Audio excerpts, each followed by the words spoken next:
So let's go to the Gemara, the one that's on page 9. Page 9.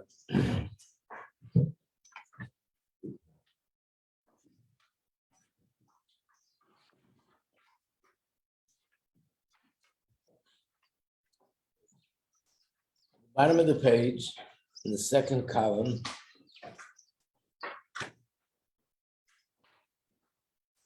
it says as follows: Dorash Shahu Galiloa, Alei de Rav Chizda.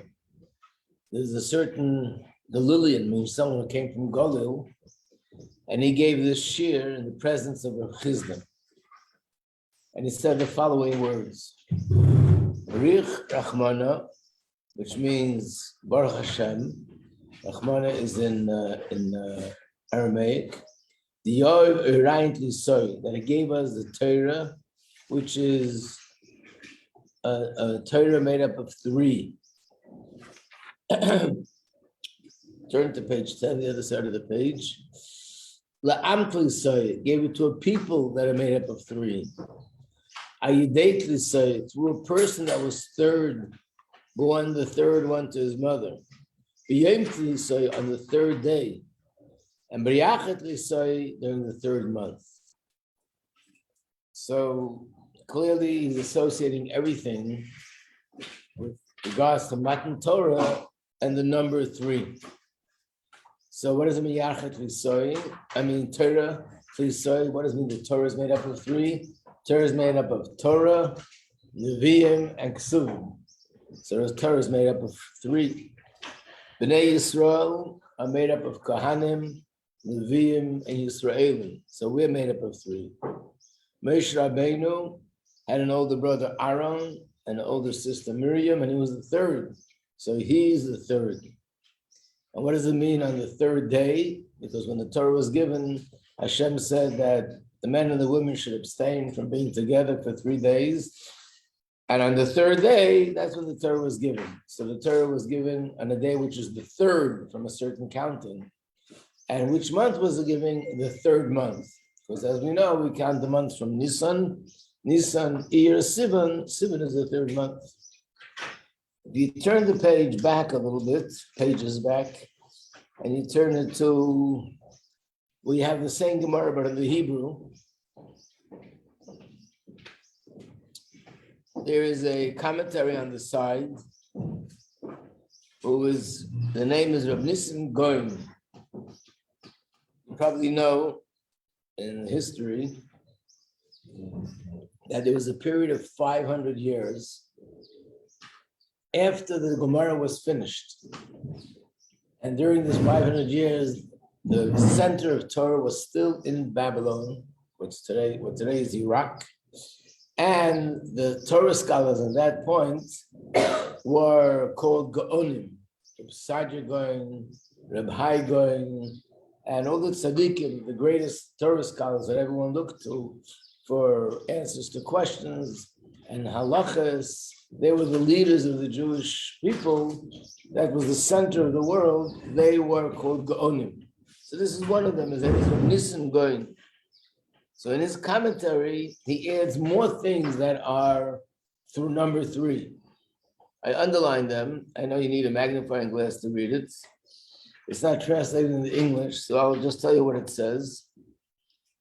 One of them is that he didn't come from a source which is 3. Abraham, Yitzchak, and Yaakov are 3. Moshe Rabbeinu was from Shevet Levi. Shevet Levi is the 3rd. Levi is made up of 3 letters. Lamed, Vav, Yud is again 3. Moshe is made up of 3 letters. Mem, Shin, Hey. How many months did his mother have to hide him before he was discovered? It says in Chumash, 3 months.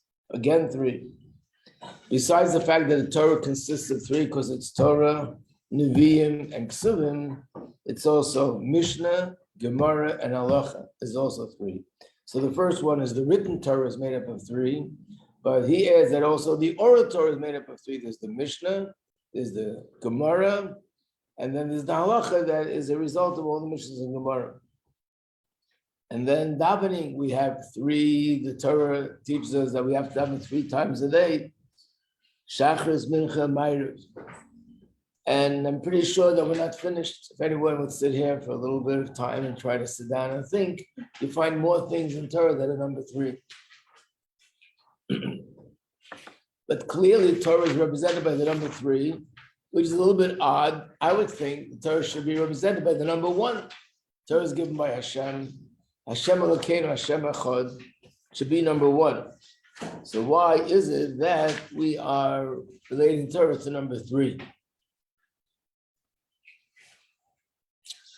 So on the sheet, where you have these numbers, 21, 22, 23, 24, that's all from this page. Yarchit Lisai means the 3rd month. These are the words in Gemara. What I told you is added from Rabbi Nissim Goyim, but the Gemara itself says these 4 things. Yarchit Lisai, the 3rd month. Amat Lisai, the nation of 3. Eraisat Lisai, the Torah is 3. Yemet Lisai, on the 3rd day.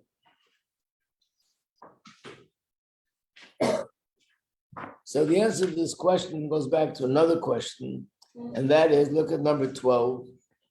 This is a famous quote in Gemara, that Kimui ha'avis kol ha'tereh kula achla nitna. The avis were Nevi'im, they were prophets, and therefore they knew about the Torah, they knew all the halachas about Shabbos and about Yontif, and about everything else that we do today, even though it was before the Torah was given.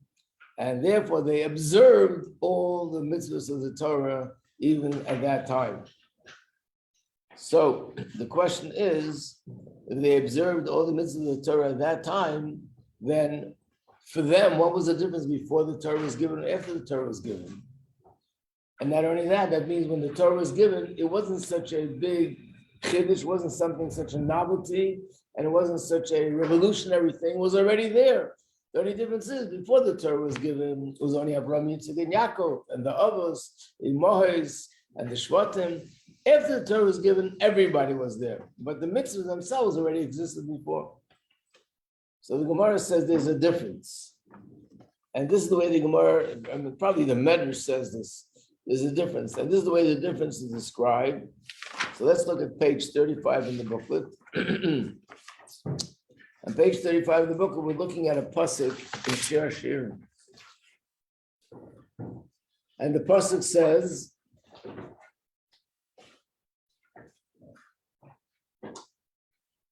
L'reyach shmonecha tovim, shemen turak shmecha.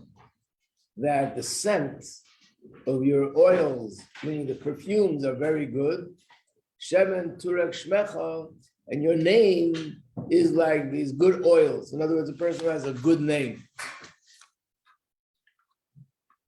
So the Medrash says that in essence, this pasuk is alluding to the difference between the mitzvahs that the Avos performed and the mitzvahs that we perform after the Torah is given. The word turak in Hebrew, the harik, means to pour. And the pasuk is saying that there's 2 things. There's a scent of the perfume, and there's also a way of pouring the perfume. Perfume is liquid. You can pour it from one vessel to another vessel, or you can have the scent of the odor of the perfume fill up a room with a pleasant odor. When the Avos did the mitzvahs, that will be compared to the odor, the scent of the perfumes. When we do the mitzvahs, that's like pouring the perfume itself from one cup to another cup. What's the mashal? What's the analogy? So this is the term. Again, if you look at number 13 now and number 14, the Gemara says the mitzvahs that the Avos performed, they were like the scent of the perfume. And the mitzvahs we do is like the perfume itself. Then there are 2 sichas, very famous sichas that are known, but it goes together with this thing that we're talking about now. One of them is number 19 on the list, and one is number 20 on the list. Number 19 is that there's a pasuk in Chumash which says, Koil Godav V'lo Yosef. Where is that pasuk? If you look in the booklet, it's on page 33. It's in Parshas Veschanan. As you know, the Torah And the giving of the Torah is written twice, once in Parshas Yisro and once in Parshas V'eschana. Officially, on the surface, Parshas V'eschana is just reviewing what it said before in the Torah. The whole Chumash Devarim is like a review, going over everything that happened in 40 years in the desert. But as it's explained in Mefarshim, that it's also alluding to the 2 times the Torah was given. In Parshas Yisro is when the Torah was given the first time, and later the luchos were broken, they were given again on Yom Kippur. So Parshas V'eschana is the second time. But here it says, if you look at where it's underlined, Pasuk Yutes, Karel Gadol V'lo Yosef. It was a very strong voice, V'lo Yosef. What does Lo Yosef mean? Rashi says it means it wasn't interrupted. And Medrash explains it means that the voice of Matan Torah never stopped. It's always there. That's a simple meaning, according to Rashi. But then there's another interpretation, according to the Medrash, that there was no echo. Normally, when you would be making a loud voice in the desert, there should be an echo. And over here, there was no echo. And the question is, what's the purpose of that miracle? Hashem doesn't make miracles just to perform tricks. Every miracle has a content to it, has a purpose to it. It's sending us a message. What message is it? If anything, I would say the opposite. The absence of an echo is an indication of the weakness of the voice, not the strength of the voice. When you're very loud, there's a big echo. When you're not so loud, there's a smaller echo. When you're totally not loud, you might not hear an echo altogether. So the fact that there's no echo, what was the purpose of that miracle? And if anything, it actually points to the opposite. The second thing, which is another miracle, is it says that when the Eibishter came to give the Yidden the Torah, a very strange thing happened. When he came to give the Torah, they were all sleeping. Imagine, this is what the Gemara says, a teacher's coming to teach his class, and the students are getting ready, but when he comes to teach the class, they're all sleeping. So what's going on? Are you guys ready for this? Are you excited about this? And in fact, that's the reason why we have to be up all night Shavuos as a tikkun for what they did. But it doesn't make any sense. Since they left Mitzrayim, they were so excited about Matan Torah, they didn't stop counting the days. The fact that they count every day to Matan Torah is one of the reasons why we count Sfiras Omer every year, to sort of relive what they had, and that is the excitement, the anticipation that in 50 days, 49 days, 48 days, 30 days, soon we're going to receive the Torah. So how does it make sense? Plus it says in the Medrash that Hashem made a miracle that the sleep should not be disturbed. Normally when you sleep in the desert, there's all sorts of insects and mosquitoes and all sorts of wonderful insects that bite you and wake you up and don't let you sleep. Hashem made a miracle that the sleep should be peaceful. Why? I would think it's the height of Chas v'Shalom rebellion. Hashem is coming to give the Torah. There's a pasuk where it says, I don't think I have it here. Madu abasi ve'einaina. How come I came and there's nobody responding? So the Medrash says this is Hashem speaking about Matan Torah. I came to Har Sinai. I came to give the Torah, and I found everybody sleeping. So from all this together, the answer to all this is one nakuda, 1 point. And the 1 point is that when the Avos, Abraham, Yitzchak, and Yaakov, and Sarah, Rivka, Rachel, and Leah, and the Shvatim, when they performed mitzvahs, whichever way they did it in those days, they brought godliness down. But the light of Hashem that they brought into the world did not penetrate the physical world. Like the analogy that we always give, if you have a room that it's dark, you're in the room 12 o'clock at night, and 1 o'clock, 2 o'clock, 3 o'clock, 4 o'clock, 5 o'clock, 6 o'clock, it's pitch dark. And then it starts getting light and lighter and lighter, and 12 o'clock in the afternoon, it's very bright from the light of the sun. But at night, when the sun goes down, it goes back to being dark again, which means it was filled with light, but the light didn't penetrate the room, didn't change the room. Which is different than, for example, when a Rav teaches a Talmud. When a Rav teaches a Talmud Torah, So you have a teacher who has knowledge of Torah, and he's also shining light. But here we're not talking about physical light, talking about knowledge, light which is knowledge, Torah. And he shines this light to the student. And the student is sitting there and he hears words of Torah. Once the teacher walks away, that's it. Now he has this knowledge in his head. First of all, he has the information. Second of all, it taught him a new way of looking at things, a new way to perceive things. All this is permanent. But when the light of the sun shines, it doesn't really connect to the room that it's shining. The room and the sunlight remain two separate things. So before the Torah was given, they brought down godliness. And being that this is Avraham, Yitzchak, and Yaakov, for sure they brought down very high levels of godliness, but it didn't penetrate the physical world. The physical world, in a sense, wasn't really changed.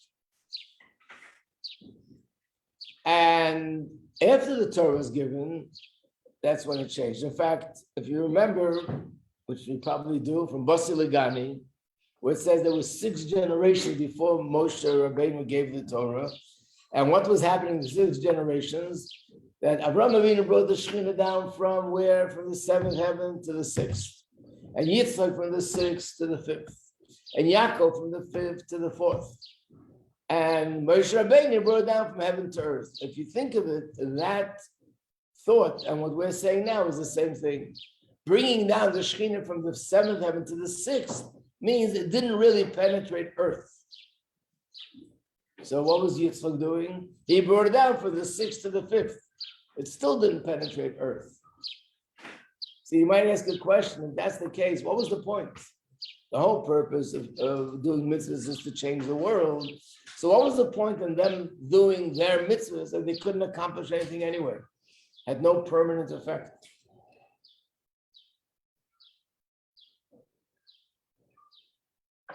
So the answer is, they didn't change the world, but what they did prepared the world that in the 7th generation, the world will be able to absorb this light of Hashem. Had they not done what they did, the world would not have been able to receive and absorb the light of Hashem at Matan Torah. I would think of a mashal. If you ever see a mother speaking to a 2-year-old, you wonder if the 2-year-old is a big philosopher or something. The mother is explaining him, the reason why I'm doing this, you know why I'm putting in eggs into here? In this cake that I'm baking, I'm doing this, I'm doing that. We're going here, and you're thinking to yourself, what is she talking about? What does she think she's talking about? He doesn't know what she's talking about. And she's talking and she's explaining why we're going here and why we're going there, what we're doing now, what we're going to do. He doesn't even understand, doesn't make any sense to him. Try to imagine the opposite. If a mother wouldn't explain anything to a child, no, wait till they're 12, 13 years old, then I'll start talking. What would happen? Chas v'sholom, that child would really be having a problem mentally. So the fact that she talks to him and she explains things to him and he understands a little, very superficial part of what she's saying today, tomorrow a little bit more, all this has an effect on his brain in developing the brain. That ultimately, as it grows older, he'll be able to understand things and absorb and really perceive and really, really understand as way an adult understands. Which means right now, it's an external effect. It's a superficial effect, but it's preparing the child and developing the brain that ultimately it'll have a pneumistic effect. They'll be able to absorb it in a deep way. So the same thing is with us, that the Avos observe the mitzvahs, and it didn't really get absorbed in the world. It didn't get absorbed, and therefore it didn't last, but it had an effect. And the effect was that it made a dent in the coarseness of the physical world, that it's more ready. And then Yitzchak and Yaakov and Yosef and Amram, all the 6 generations before Moshe, each one did their avodah. Each one, through their drawing down godliness, prepared the world. And then the world was ready that the Torah could be given. And from now on, we change the world permanently. Which means today, when a 13-year-old boy, who is very young and very, very far, can't even use the words, but infinitely distant from someone like Avraham Avinu, is accomplishing something that Avraham Avinu couldn't accomplish. And that is, he's bringing down godliness through putting on tefillin, and it's penetrating this physical world. And Avraham Avinu, even if you put on film, and he had all the deepest kavanas, the deepest things in mind and intention, but it didn't penetrate the physical world, the physical arm, the physical body in the way that we can do it today. So this is brought out in the pasuk, which you have here, number 16. This pasuk is a pasuk in Tehillim,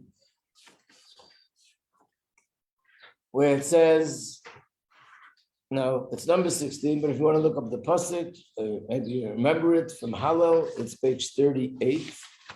Hashemayim shemayim laHashem, v'aretz nasan b'liyado. The heaven is for Hashem, and the earth Hashem gave to humans, which on the surface means these are two separate territories. This is Hashem's territory in the heavens. Our territory is the earth. So the Medrash says that this will be like a mashal of a king, that the king made a decree that the people from Syria, which is in a high place, probably Syria, can go down to Bavel, which is in a low place, and the people from Bavel can go up to Syria. And then one day the king says, I'm lifting this ban. From now on, those from Syria can come down, and those from Bavel can go up. No more decree, no more barriers. So initially Hashem said there's a decree. There's a barrier between heaven and earth. Heaven is heaven and earth is earth. The two can't merge. Once the Torah was given, Hashem changed that the heaven could come down to earth through Torah mitzvahs. And in fact, if you look in the Chumash, we see it. This is what it says in the Medrash. Look at page number 27. Page 27, and Stup Sukkim there, and both Sukkim bring out this point. One person is underlined, which says, Vayered Hashem al Har Sinai. Oh, Hashem came down on Har Sinai, which means heaven came down to earth. Then you look at the end of the pasuk, it says, Vayal Moshe, Moshe went up, which means earth went up to heaven.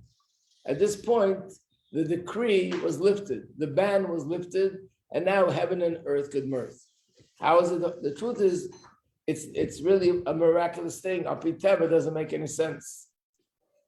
It's like saying, could I hold in my hand a concept?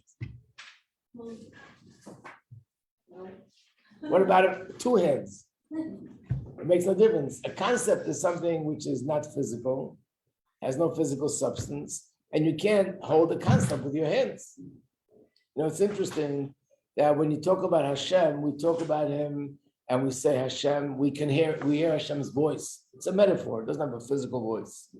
We talk about Hashem, we say that the tzaddikim, they saw Hashem by Har Sinai or by the splitting of the sea. So you find the four senses relating to Hashem.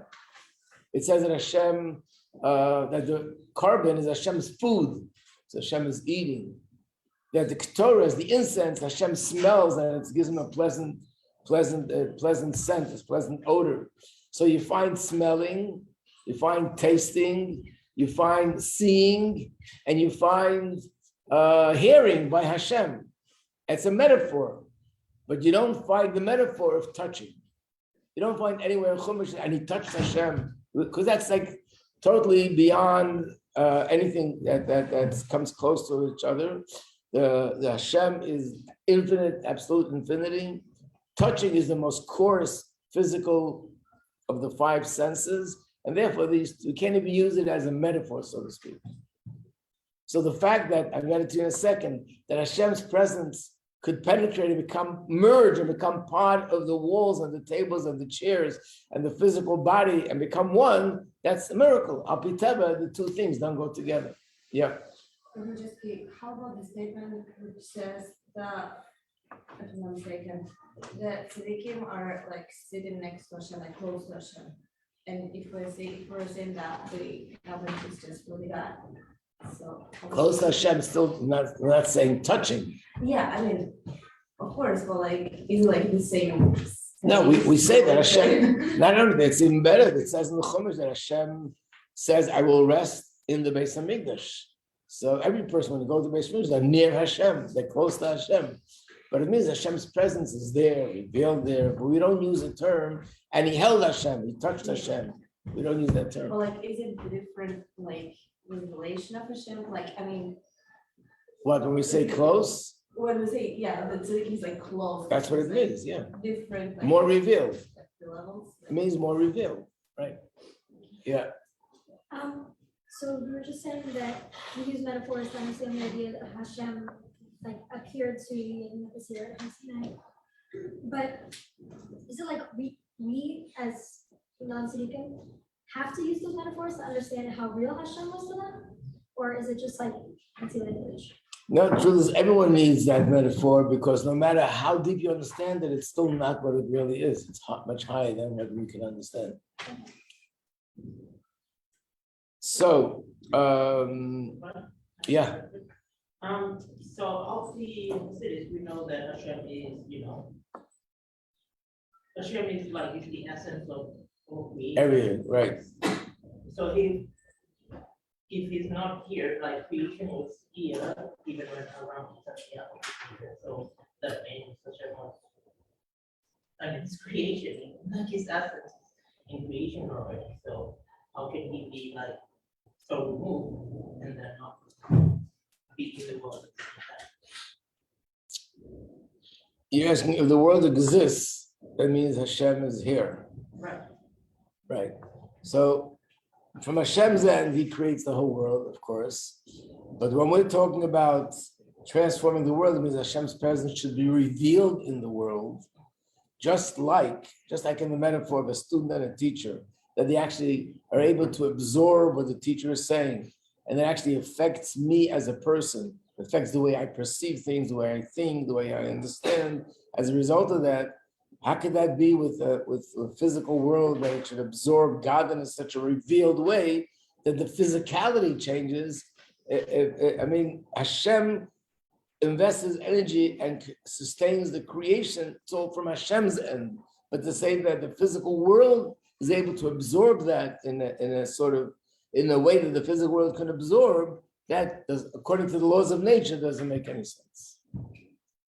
In fact, in one of the brachas which we make in the morning, every time a person uses the bathroom, we finish with the bracha, Baruch to Hashem, Reifei chol basar u'mafli lasos. Mafli lasos means, and Hashem makes wonders.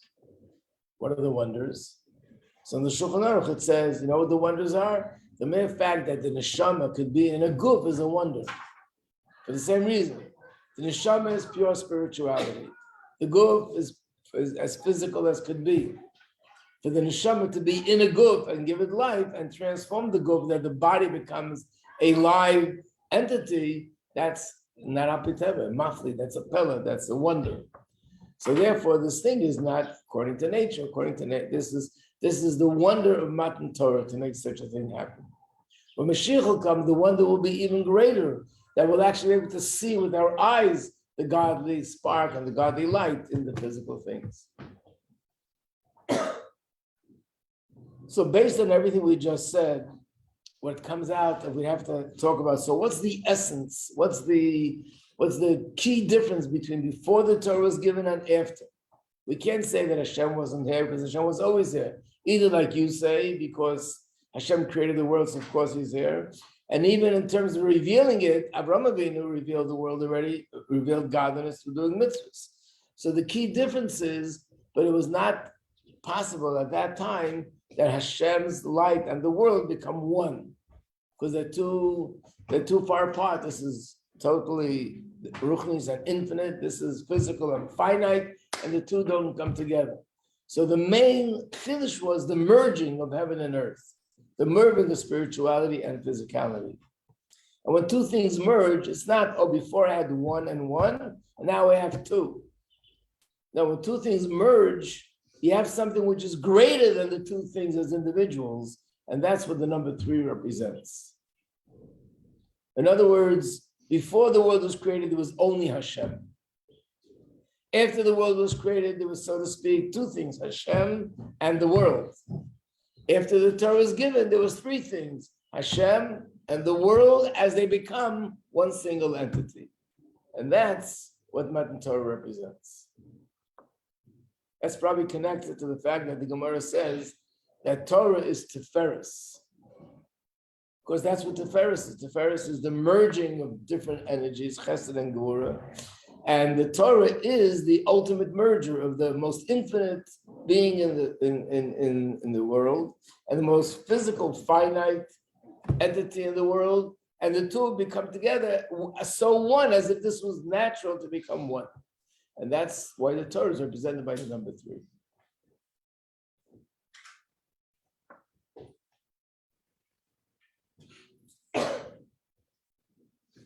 Of course, you're going to ask me soon, so how come there are 5 Chumashim? Why not 3?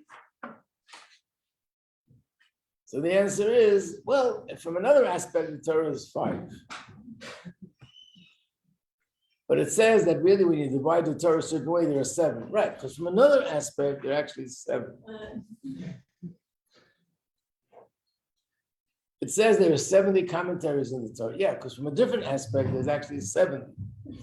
So it's basically depends which angle you're looking at it from, but this is the explanation for the number 3.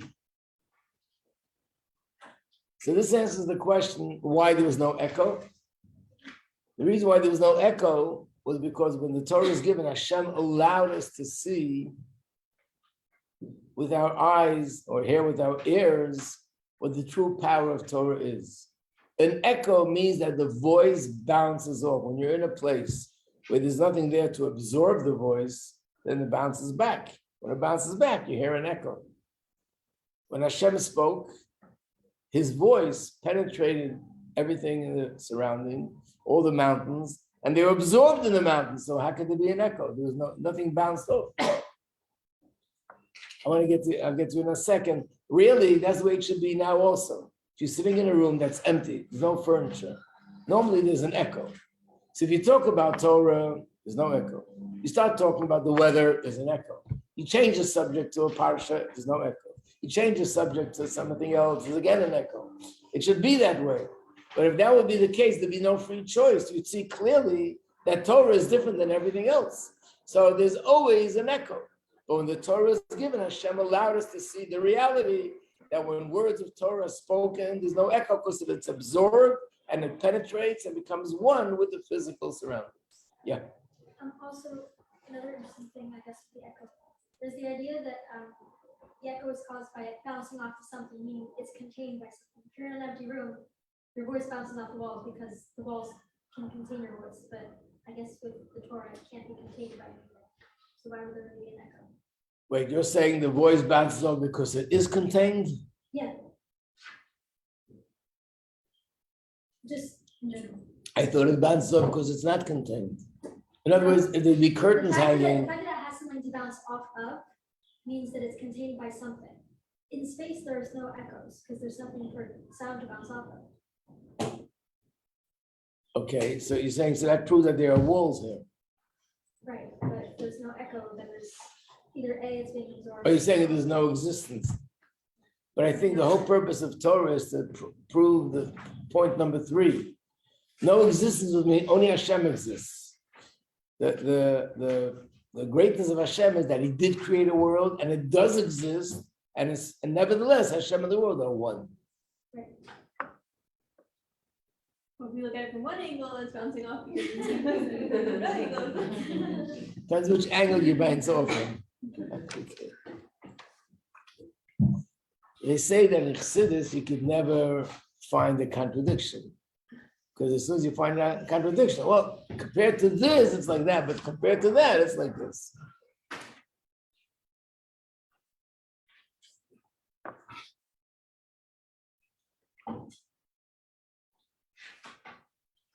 And it's not, a joke. As the reality, when you start understanding the real depth of things, you see how many different aspects there are and how things can be looked at in such a way that, like the Zohar says, what is external to one thing is internal to another thing. Which is external, which is internal, between intellect and emotion.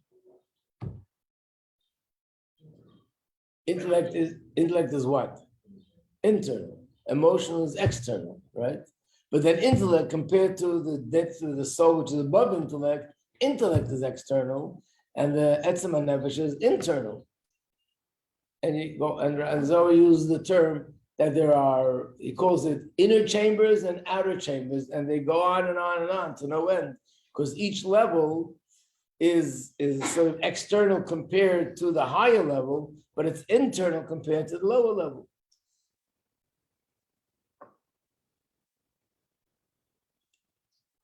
Okay. We'll now go to number, by the way, this is also the answer to number 20. Number 20 is why the Yidden went to sleep. So the answer is that they didn't go to sleep because they were tired or because they were bored. They went to sleep with absolute intention, consciously. And the reason was because they understood that when the Torah will be given, Hashem will be revealed.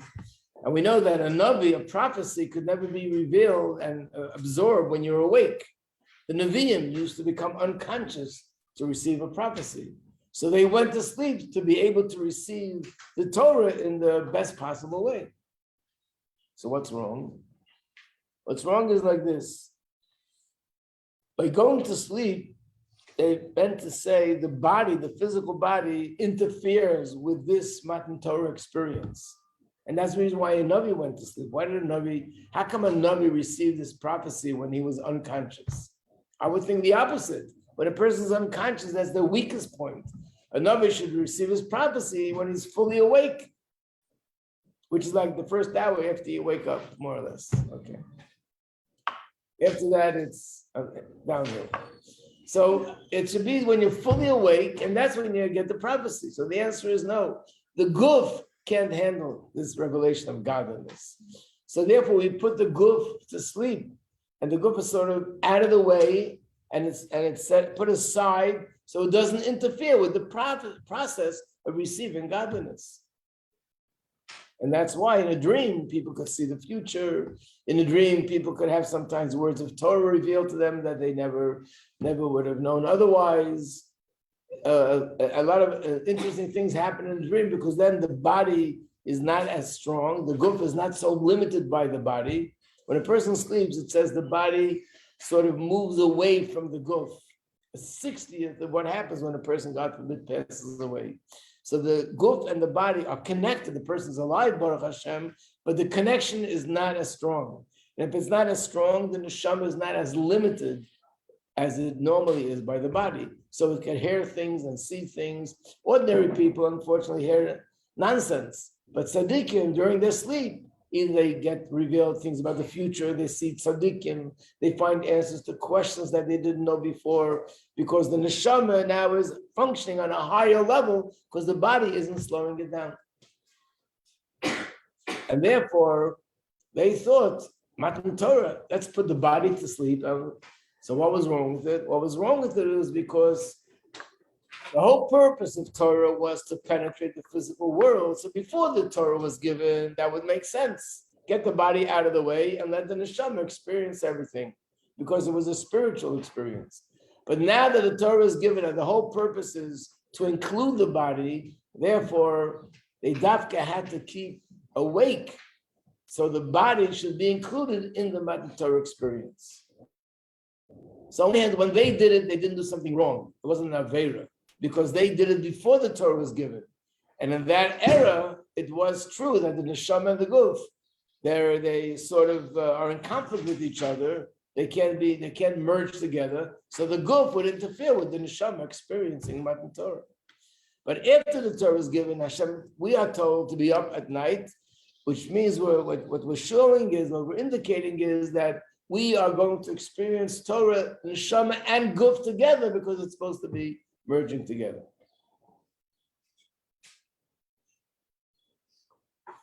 Of course, on a practical level, bringing all this down to simple language, it shows it's all about the importance and how essential it is that the Torah should not be just something which is in the shul, in the yeshiva, in a spiritual place, but it has to actually penetrate every part of my life, and more than anything else, in the Gashmistic part of my world, I should be able to recognize that I'm a person who studies Torah, and that the Torah affected me, and it manifests in everything I do in the physical world. Rabbi Kasima won't be here today, so Rabbi Hanoko will be teaching instead, and Rabbi Kasima will be teaching on Thursday. Very welcome. Yeah. Just to clarify, you said I'm supposed to go up to hay for the Oh, wrong. okay, Am I it's supposed to very report important. hay? Oh, Just yeah, before I get to obviously. I think just until, Yes, until what?